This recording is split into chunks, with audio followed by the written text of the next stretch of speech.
David here. EV sales are going up at the global level every year.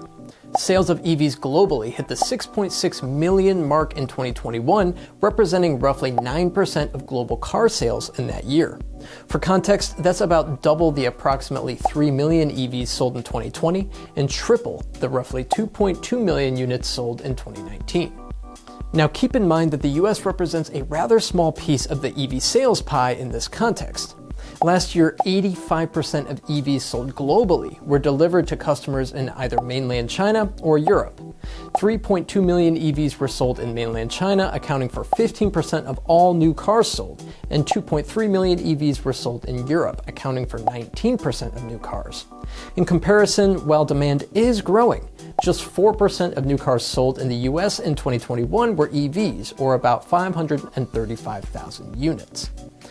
Now, China's thriving EV market is in part due to vehicles like the Wuling Mini EV, which is easily the best-selling EV model in mainland China at nearly 400,000 units in 2021. The base model starts at just $4,500, giving Chinese drivers 75 miles of range and a top speed of about 62 miles per hour. The success of the Wuling brand is far greater in that country than the US market leader Tesla, and has already inspired plenty of copycats. In Europe, traditional car makers are increasingly electrifying their product ranges.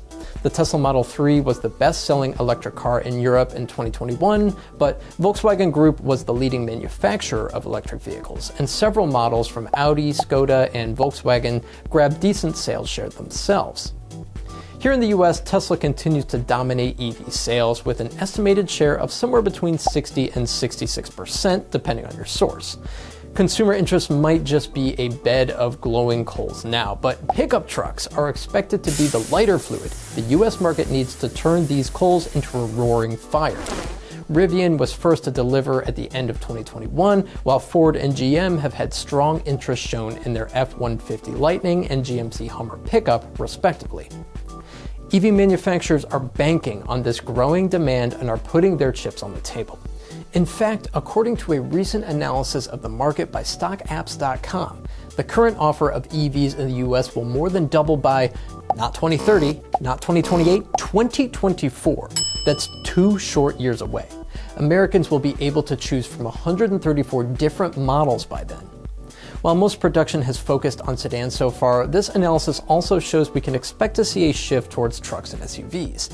This is no surprise, as these tend to offer automakers higher margins. Higher production numbers would, of course, also boost the percentage of electric vehicles on US roads. In fact, data from the experts at IHS Markit shows that EVs could make up as much as 45% of all cars on American roads by 2035. It further projects that by 2050, 50% of not just cars, but vehicles in general on the roads will be electric. My name's David Sickles, and this is the EV Impact Show. See you next time.